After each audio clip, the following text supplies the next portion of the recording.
తెలంగాణ భూపరిపాలన వ్యవస్థలో అత్యంత హిస్టారిక్గా భూభారతి చట్టం 2025 ఈరోజు అమల్లో రావటం.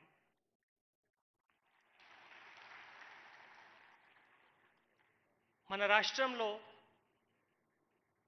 ధరణి చట్టం వలన, ధరణి వ్యవస్థ వలన వచ్చిన సమస్యలు తీర్చిదిద్దడానికి మన రాష్ట్ర ప్రభుత్వం భూభారతి చట్టం తీసుకురావటం జరిగింది.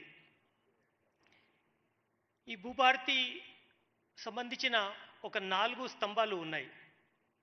ఒకటి చట్టం, రెండవది రూల్స్, మూడవది అడ్మినిస్ట్రేటివ్ సిస్టమ్ స్ట్రెంథనింగ్, నాలుగవది ఒక ఇంప్రూవ్డ్ వెబ్ పోర్టల్. మన చట్టానికి వస్తే దాదాపు ఒక సంవత్సరం వరకు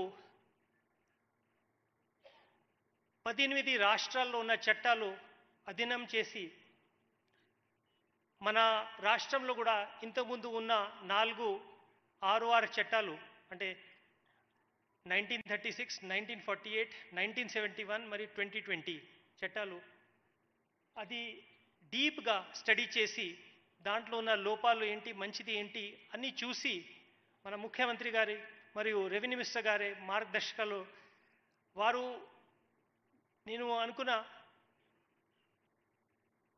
ఏదైనా సిస్టమ్ తీసుకువచ్చిన దానికి ఎన్ని రివ్యూ మీటింగ్స్ అవసరం ఉంటే ముఖ్యమంత్రి గారు, రెవెన్యూ మినిస్టర్ దానికన్నా ఎక్కువ మీటింగ్స్, అది కూడా చాలా లెంతీ డెప్త్లో డిస్కస్ చేసి ఈ చట్టం తీసుకురావటం జరిగింది.